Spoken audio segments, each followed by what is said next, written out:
What's going on, everybody? Welcome back to the channel. So I wasn't going to make a video about the Charlie Kirk assassination, but here I am. I felt obligated to do it after a couple of weeks. I wanted to let certain things settle down. We still don't have a lot of information, but the amount of wacky stuff I've seen out there and just so far off base from people that are completely uninformed, people that have never even fired a gun. The only gun they've ever come close to is in Call of Duty, okay? And they're out there talking like they're experts and they know what the heck's going on, especially on the ballistic side. Now, I'm not a ballistic expert, and the science of ballistics is a fairly young science, but it's also, if you know anything about bullets, how they act, if you've done any type of hunting or anything, bullets act weird sometimes. They do completely different things than you think they do. And you could shoot the same rifle with the same ammunition and the same target, and it's going to do completely different things. You can get wacky things. Bullets can do wacky things, okay? They really can. And each one of them is unique. You can fire, they're not consistent at all in most cases. So I want to give you an assessment of what I think happened, and with what little information we have, and throw out a couple of theories out there and guesses based on the information. All right, let's talk about the rifle. So if you saw this picture, if I could find it, I try to look on the internet. It looks like it might have been scrubbed, but if you saw it, if I could find it, I'll put here. If not, it was a black, looked like a black, just polymer stocked hunting rifle with a scope that was mounted incorrectly in a box. And people are like, how'd they put it in a box? They found it in a towel. Apparently that is not a picture of the exact rifle. That's a picture, I guess, the New York Times pulled off the internet. That's not the rifle. So that's one. Two, they're talking about it's a Mauser rifle chambered in 30-06. So how would you know it's right off the bat it's chambered in 30-06, okay? Looking at the footage, and I saw it right after it happened, and it was all over X. It's probably a 30 cal projectile. That would be my guess. But we're not even sure it was a 30-06. If it was it a full metal jacket? Was it a hollow point? Was it a polymer tipped round? Was it a soft point hunting round? We don't know. Now, the other thing they said was it's a Mauser chambered in 30-06. Okay. Yeah, they had commercial Mauser hunting rifles that were chambered in 30-06. That's a possibility. Also, apparently, the shooter, it was the grandfather's rifle, which would put in his age. I have kids his age that are in their early to mid-20s. And so that would mean his father's probably pushing 50, somewhere around my age, and means their grandfather's probably a boomer. A lot of boomers would buy old surplus Mauser rifles and then sporterize them, and even in some cases rechamber them in 30-06 and turning them into hunting rifles. That's a possibility. We're not sure about that. Also, with the way he's talking about how expensive it is, it could actually be a Mauser military, like surplus rifle. When people just say it's a Mauser rifle, 99% of modern bolt action rifles are built off of a Mauser style action, okay? So a lot of people that are these news reporters that are saying this type of stuff, they're not even sure what they're saying. I'm going to show you this is a real Mauser. Now this is a Hugo M48. This was one of Mitchell's Mausers back in the day when they had them. So what they're talking about, it's a Mauser rifle. Usually they're talking about this action.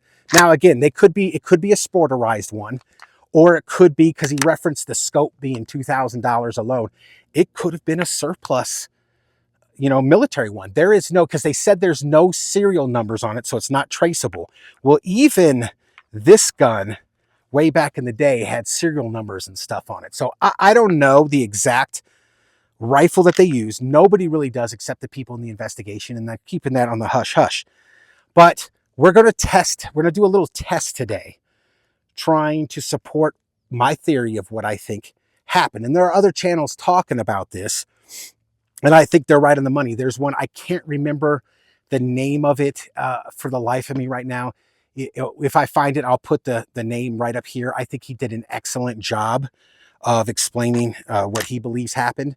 I think he's pretty much right on the money. But we're going to see if we can kind of replicate that and maybe give a visual, you know, lesson on what I think happened. So there is a possibility that somebody took a surplus Mauser rifle, cut the stock off, sporterized it, rebarreled it for 30-06. But it also might have been an 8mm. They're darn close. And a lot of non-gun people don't know what they're talking about. So to do the 30-06 one, I brought my Garand out. We're going to shoot a 30-06 for the ammunition part of it. So we'll try that for the 30-06, see if there's any real difference. Now, the ammunition, again, we don't know if it's 30-06. People just say it's a 30 caliber, 30-06. It could have been 308. It could have been any number of things. But based on the reports that we have now, being that it was a Mauser action in 30-06, I brought a Mauser in 8mm, which again is essentially, they're very close to each other. And I brought the Garand in 30-06, so we will fire some rounds out of each. Again, we don't know if it was soft point. We don't know what. I only have full metal jacket for that. So what I did was I brought out some soft point, excuse me. I brought out some soft point to test the soft point theory, some 357 Magnum soft point, and we're going to shoot it out of my Smith & Wesson 686 Plus after we shoot the rifle rounds. Yes, I know he was not shot with a handgun. But what I wanted to test was, because I don't have any, I looked all through my stuff. I don't have any, at least that I could find, any soft point, which if you don't know what soft point is, it's exposed lead on the end. Soft point ammunition for any of my rifles. So I wanted to test a soft point projectile. The best I got is 357 Magnum right now. And we'll shoot it out of the 686 Plus, which is the longest barrel. I only like the 4.25 inch barrels for the handguns. So there's that. For those people out there saying, let me say this. What I believed happened. Let me give you a synopsis of what I believed happened. After saying all this stuff, I finally get to it. I believe he was shot in the chest. I believe he was wearing soft body armor. All right. I believe he was shot upper left chest, and the bullet impacted and skipped up and hit him in the neck. Now, people are like, it would have gone straight through. If it had been a straight on shot, yes, it would have gone. Let me find some of this ammo. It would have gone straight through and then blown a quarter-sized or silver dollar-sized hole out the back of his neck. Probably shifted and hit his spine. This is 8mm Mauser, okay? This is very close to, again, 30-06. These are full power rifle cartridges from World War II and full power hunting cartridges. Typically what happens when you shoot a living being with one of these, whether it's a hollow point or whatever, it leaves a 30 caliber hole in the entry room. So he would have got a 30 cal hole, which would eventually close up. It's almost like pressing a rubber glove and you push through it and it tears. It kind of tears the skin, but it would have left a 30 caliber hole. It would have started to destabilize inside and then come out yawing and pitching, which is what would create, you know, from a full metal jacket. Hollow point in the neck, I don't know if it would have enough time to expand, although it would be really high velocity. These go over around 25 to 2,800 feet per second. That's just roughly from full power rifle cartridges. And it would have done a lot of damage out the back of it. You would have seen stuff splattered all over the back of that banner and all kinds of other stuff. And people are like, there was no exit wound and this and that. What I believe happened was this rifle cartridge hit his soft body armor, was deflected up. Now, it deformed, which leaves me to guess that it was probably a soft point hunting round because they will deform a lot quicker than a full metal jacket. It hit his soft body armor, deformed, skipped up, and hit him in the neck. Now, it could have gone up into the base of his spine, at his spinal column, where the skull and the spine meet. It could have hit his spine and stopped, because at that point, I don't know what the velocity drop is. You might lose 100 to 200 feet per second in the distance that it takes to reach the target. But then once it is hit, it significantly slows down for velocity and then end to the point where the bullet deformed and then come up and hit him in. Now, Unfortunately, God rest his soul, it did what the shithead intended it to do. Okay, but what I believe is it went up somewhere and is probably lodged somewhere in the base of his skull, because remember, it could have gone around and then hit the back of his spine. And if it's flat and pancaked out, it's not going to do the damage that it would if you hit straight on. Also, I don't know, did it lose half its velocity by doing that? Was it down to around, let's say, 2,300 feet per second? When the body armor was struck, you could clearly see the body armor imprint and all that other kind of stuff. And then when it went in, was it slowing down around 11 to 1,200 feet per second, which will still do the job, as we saw. So, there's a lot of those unknowns, but that's what I believe would happen. And for the people like, he wasn't wearing body armor, you could see his nipples. Can you see my nipple right there? Don't get excited. This is a medium strike face, handled with care. This is a ceramic plate, okay? Now, he was 6'5", 230. I'm 6 foot, 263 roughly. So I'm a fat ass. Although I've lost about 30 pounds, so I'm pretty happy with that. But as you can see, there's my nipple right here. As you can see, I'm placing let me see if I can get it so there's a shadow on here. We can see this one too, though. My nipple's right there. My nipple there's a shadow. Let me see it right there. So my nipple's right there. And this is pretty high up. Usually these sit right about here. But so for you, like, you could see his nipples in the thing. The plate doesn't cover your nipple.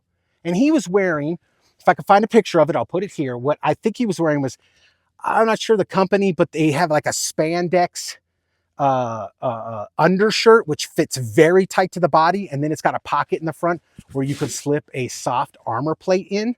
And then he was wearing a t-shirt over it. So you could clearly see right there, again, there's my nipple right there, probably 3/4 of an inch on either side, with this being, and this is a very thick plate too. So yeah, you could see his nipples through. We're not going to shoot this. This is mine. But I just wanted to show you that he could have been wearing body armor. And if you slow down the pictures, the slow motion footage I've seen, I believe he is wearing body armor, because you can also see it when his body takes the shock. You could see it in the back. It looks like he was wearing a soft back plate too. So there's that. So what I'm going to try to do, let me tell you what I'm going to try to do today. Over here, and we'll walk down and look at it, I have some AR-500 C-Zone steel plates. I got some big pieces of cardboard. I'm going to fire around straight to the cardboard so we can see the clean hole it makes. Then I'm going to try to angle a piece of steel and clip it off the top to see what kind of holes it makes in the cardboard, to see if my theory is correct that when you skip something off, which is why a side note, which is why a lot of people don't like AR-500 plates and plate carriers for body armor, because you can get hit with spalling. You can see Demolition Ranch, his videos are probably still out there. He has since retired. Kentucky Ballistics, Brandon Herrera, a lot of these big channels have done ballistic testing where they've shot AR-500 plates and the spalling has ripped through and hit people under the neck. And they're like, that's dangerous because there's a lot of, sensitive stuff in the neck area. So they're much more of a fan of ceramic plates that seem to defeat the bullet and not spall all over the place. But what it looks like, he was hit high up on the edge of the soft body armor. It folds in and then comes up and hits him right here in the neck, it looks like. Again, carrying up, it could be back here in the base. It could have been back here in the base of his skull. We don't know yet. We'll probably find out after all the trial, maybe FOIA stuff. But I do want to caveat and pat myself on the back a little bit. If you go down below, I will put a link to it. And I want to tell you, I was right about the Luigi Mangione shooting. There were a bunch of idiots out here on the internet talking about how this was a professional assassin. And did you see the... And I was arguing with them in the comments. And I'm like, you're a freaking moron. I did a video on that. Go back and watch it now, given that it's been, I don't know how long it's been since that. And what I theorized, that he had a homemade suppressor, a homemade all this other kind of stuff, that he was an expert assassin, some of the same dumb crap you're hearing here. And now when we know that it was a 3D printed suppressor, it was a 3D printed gun, it wasn't working properly, I go over it in the whole video. And now looking back at hindsight, again, I'll pat myself in the back. I was right. Just like I told some people out there who have no freaking clue what they're talking about. Not saying that I'm an expert, but we're going to test some stuff here. All right. So let me take you guys down. Let me set, you know what? Let me set up, because I got my extra camera out here too, so we can see what's going on. Let me set up the test thing and then we'll go over it and we'll be right back. Okay. So as you can see, we're about 20 yards away. Now, I want to make sure I keep it, contain the bullets in the backstop. So we're not going to shoot from, I think they've determined now that it's about 142 yards, roughly. But I just want to see, we have the other camera set up. I just want to see if we can replicate the deformation of the bullets and what might happen. So we have our AR-500 steel plate, which I took from over there. By the way, it's been raining a lot and whoo, backstop. I got to fix that. she leaning. But I can put this at different angles so we can test it. We also don't know if he was shooting straight on. Was he a little bit angled this way? Was he a little bit angled that way? There's so many conflicting reports and details we don't have that we got to test these different things. So what I'm going to do is I'm going to attempt to shoot at the top edge of this plate and skip the bullets into the cardboard. What I'll do first is, when I go back to the tripod, set the phone up, we will fire a clean round into the cardboard so you can see what a direct hit would look like on the entrance side. Then we will attempt to fire a round at there and skip it up into the target. So let's go back there and let's start this up. All right, so they keep saying it was a Mauser. So we're going to try it with the Mauser first. We have a couple of rounds of 8mm Mauser right here. We're going to put in this rifle, and I'm going to shoot the clean shot first, and then I'm going to attempt to shoot the ricochet shot. And I have no idea where this thing is hitting at 25 yards. Or 20 yards. I probably should have figured that out first, but here we go. Let's see if we can get a clean shot. All right. So it's right above the right shoulder. Hopefully that camera picked it up. Now I'm going to see if I could skip one off the left shoulder. Let's go down there and take a look. Okay, so let's take a look at this. Here is the clean hole on the Mauser. This is where I believe I hit with the 8mm. And look what it did. Now, my theory is the soft body armor, if it had been a soft point projectile, remember that was a full metal jacket, but if it had been a soft point projectile and the body armor, the soft body armor, gives way, unlike the steel. But I do want to point out two things right there. Look at that chunk, okay? And look at this. But mainly that chunk right there. Now, you can see this is called spalling. That spalls all the way across, even to little. Now, this is hitting a hard plate. If I had a soft body armor plate and I hit it a little bit higher, I believe it would deform, as you see in the video, and the bullet would pretty much stick together and create something like that. When you hit targets, hunting or whatever you're doing, had he been hit directly in the neck, you would have seen that, and you would have seen massive damage to the target in the back. But this part right here is what I'm very interested in. That means the largest chunk of the bullet hit here, skipped off up and to the left, and hit right there.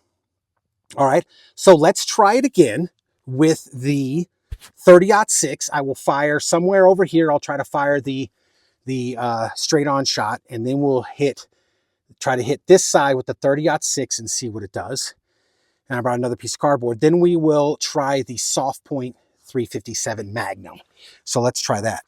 All right, folks. So to test the 30-06 angle of it, we're going to test the Garand. And now I'm going to go.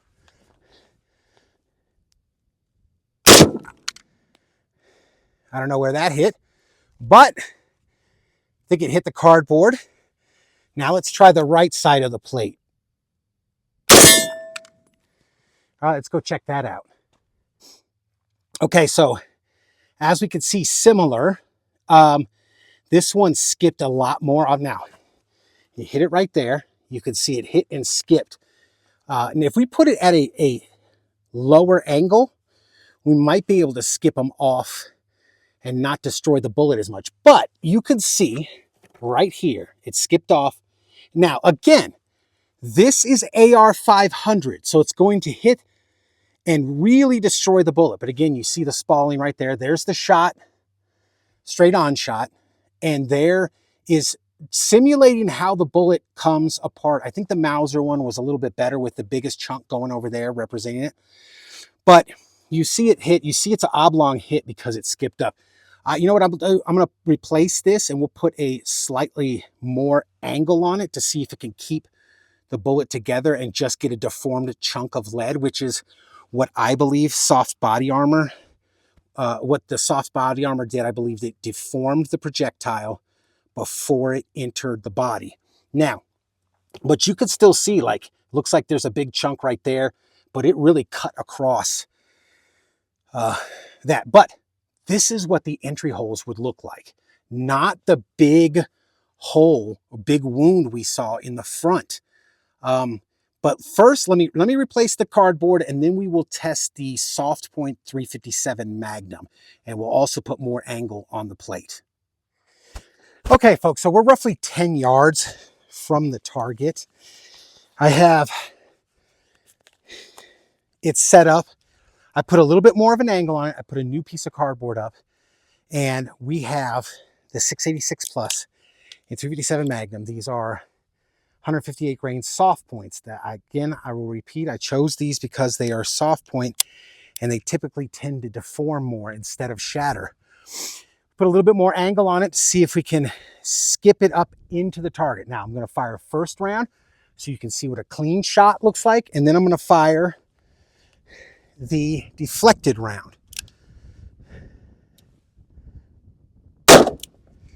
All right, as you can see, it's right above the head. Now, the deflected round.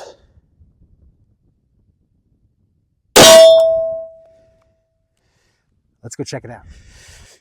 Okay, let's go up here and look. All right. I think this is an excellent example.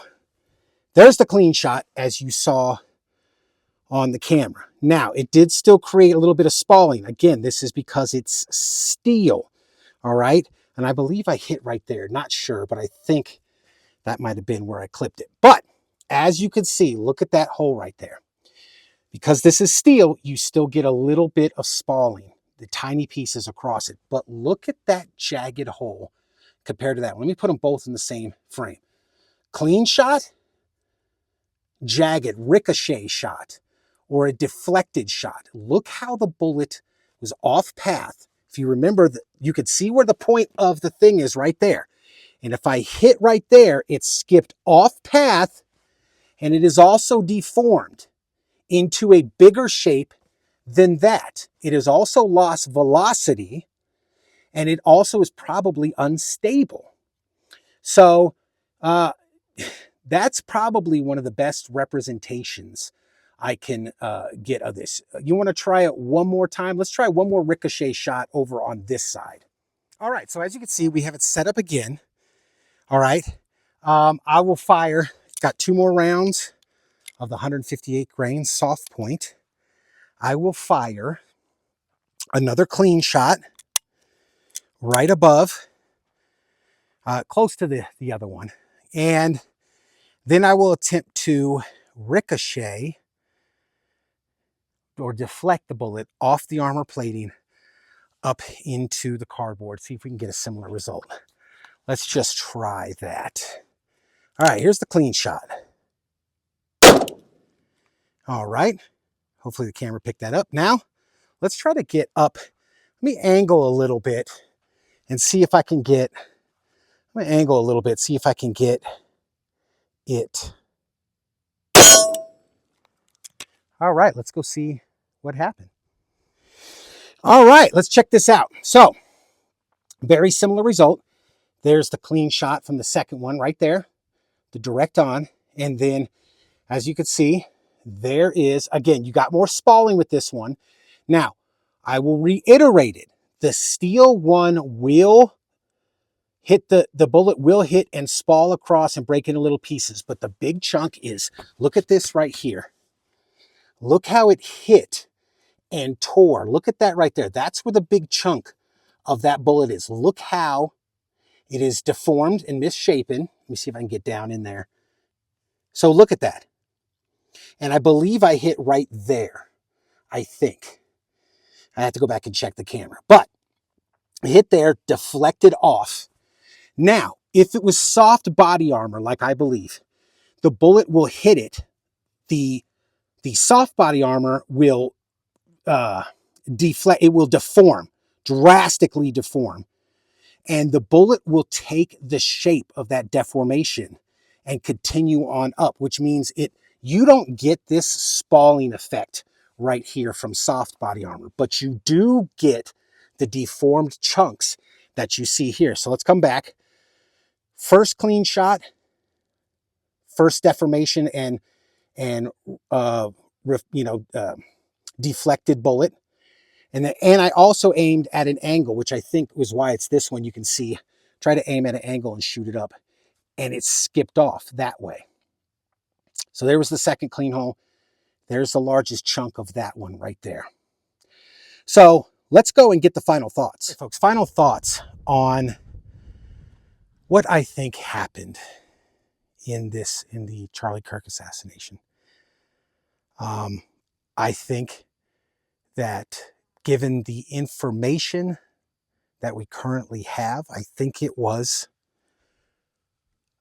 probably, now these are all just theories. Again, we don't have all the definitive ammo, the make, model, exact caliber of the gun. But I believe it was some type of 30 caliber-ish hunting rifle. There's pictures of him hunting with his family when he was younger. I think it was a 30 caliber-ish hunting rifle, or a sporterized rifle pressed into a hunting application.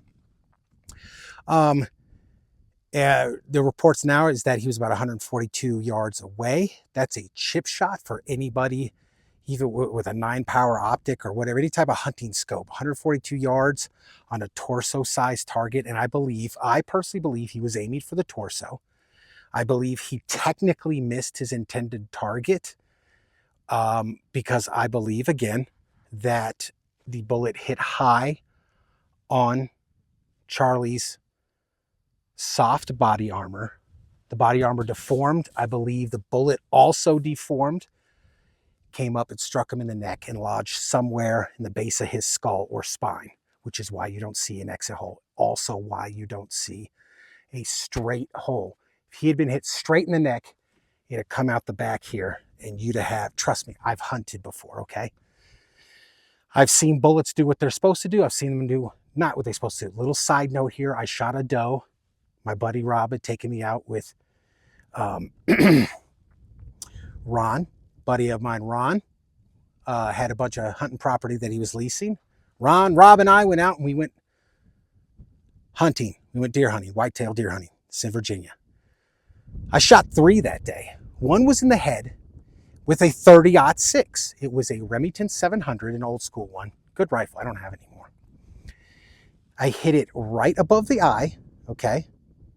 And it came out on the other side, kind of angled up top. And it was a clean 30 cal hole entrance and a clean 30 cal hole exit, which means the bullet did not expand. It was a polymer tipped combined technologies. I don't know if you've seen that. They were black bullets with little gray tips. It was a combined technology bullet that obviously didn't have enough ass behind it, velocity, whatever, or maybe it was because it hit the head, but it was a clean hole in, clean hole out. It did the job. It killed the doe. I didn't mean to shoot it in the head. Technically it was a miss, but sometimes it's better to be lucky than it is good. So that bullet failed. I shot 2 more that day. One hit it in the spine, took out about 2 inches of spine. That sucker dropped like a ton of bricks. And the other one was a gut shot that came, and I believe it came and maybe stuck in the ribs and that one had expanded. So again, I'll reiterate what I said earlier in the video. Bullets do wacky things a lot of times, depending on if they hit bone, if they hit major organs, if all kinds of stuff, if with bullets. So I have seen bullets do wacky things. I will reiterate the massive drop in velocity after hitting his vest. The fact that it was soft body armor and deformed. You could see it deform if you slow down the video. There's videos of it. You see it come up, hit him in the neck, and it could have went around again. That bigger chunk, as you saw over there, they're deformed chunks. They're no longer straight shots, so you're not getting all the velocity and mass and everything else behind it. Unfortunately, it did its intended purpose that this little turd wanted it to do. But based on the information we have, that's what I think happened. I don't know the exact angle that he was at, but I think we got okay representation using what I had available to me, okay? I think we got pretty good representation. I also think there was the super unlucky factor for Charlie. Had it been the way it hit, just like with Trump turning his head at the last minute, it just nicked his ear. Had he leaned back a little bit, had it hit somewhere in here, he might have survived. Had he tilted his head and it hit and went off, all the ifs.